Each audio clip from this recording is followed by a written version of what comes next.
না করেন, ফিঙ্গার না দেন, তাহলে আপনাদের ভিসাটা অটোমেটিক 15 তারিখের পর থেকে বা সামনের বিগত দিনগুলোতে অটোমেটিক হোল্ড হয়ে যাবে। প্রথমত আপনাকে প্রশ্ন করবে আপনি কোন টাকা নিদানি হাউস নাম কে, তাই হাউস নাম কে বললে হাউসের নামটা বলবেন এবং ফোন নাম্বার জিজ্ঞেস করলে আপনার ফোন নাম্বার বলবেন। আর আইডি কার্ডের ভিসা দেখানো থাকলে ভিসা দেখানোর আইডি কার্ড দিলে হবে। আর যাদের ভিসা কার্ড ঠিক নাই তারা অবশ্যই পাসপোর্ট ফটোকপি নিয়ে যাবেন, তাহলে চলবে। ফিঙ্গার দেওয়ার ডেট শেষ হয়ে গেলে যাকে যেখানে পাবে ফিঙ্গার চেক করবে। ফিঙ্গার না থাকলে ভিসা ঠিক থাকলে কোম্পানির সাইডে কাজ করলেও আপনাদেরকে ডাইরেক্ট ডিপোর্ট করে পাঠিয়ে দিবে।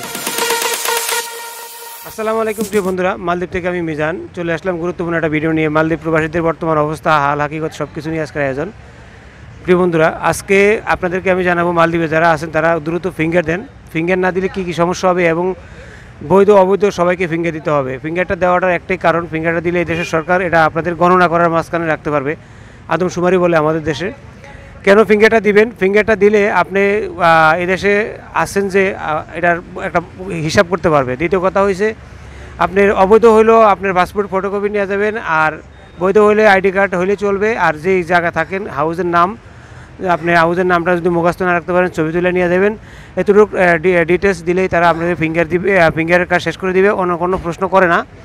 প্রথমত আপনাকে প্রশ্ন করবে আপনি কোন টাকা নিদানি হাউস নাম কে, তাই হাউস নাম কে বললে হাউসের নামটা বলবেন এবং ফোন নাম্বার জিজ্ঞেস করলে আপনার ফোন নাম্বার বলবেন। আর আইডি কার্ডের ভিসা দেখানো থাকলে ভিসা দেখানোর আইডি কার্ড দিলে হবে। আর যাদের ভিসা কার্ড ঠিক নাই তারা অবশ্যই পাসপোর্ট ফটোকপি নিয়ে যাবেন, তাহলে চলবে, বা পাসপোর্ট নিয়ে গেলে চলবে। প্রিয় বন্ধুরা, এখানে ভয় পাওয়ার কিছু নেই। আপনারা যদি ভিসা ঠিক না করেন, আইডি কার্ড ঠিক না করেন, ফিঙ্গার না দেন, তাহলে আপনাদের ভিসাটা অটোমেটিক 15 তারিখের পর থেকে বা সামনের বিগত দিনগুলোতে অটোমেটিক হোল্ড হয়ে যাবে। যারা যেখানে আছেন, আপনারা যারা আইল্যান্ডে আছেন তারা দ্রুত কাউন্সিলরকে, সিটি কাউন্সিলরকে জিজ্ঞেস করেন যে আমাদের ফিঙ্গার কি আইল্যান্ডে দেওয়া যাবে কি না, কাউন্সিলর অফিসে গিয়ে জিজ্ঞেস করেন। আর যারা মালে আছেন তারা তো জানেন কবরস্থানের কাছে এবং বিভিন্ন জায়গায় স্কুলে ফিঙ্গার দেওয়া হয়, অবশ্যই ফিঙ্গারটা দিয়ে দিবেন দ্রুত। ফিঙ্গার না দিলে আপনাদের নিজেদেরই সমস্যা হবে। মালদ্বীপ প্রবাসে যারা আছেন তাদের জন্য অতি গুরুত্বপূর্ণ এই ফিঙ্গারটা। ফিঙ্গার দেওয়ার পরে আপনাদেরকে নিয়ে কী পরিকল্পনা করবে সেটা তাদের ব্যাপার, কিন্তু ফিঙ্গার না দিলে অটোমেটিক আপনারা ভিসা ক্যান্সেল হয়ে যাবে, হোল্ড হয়ে যাবে।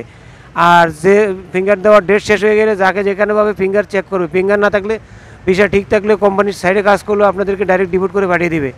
প্রিয় বন্ধুরা, এই ভিডিওটা বেশি শেয়ার করে দেবেন, ভালো লাগলে আমার সাথে থাকুন। দেখা হবে নেক্সট ভিডিওতে। আল্লাহ হাফেজ, আসসালামু আলাইকুম।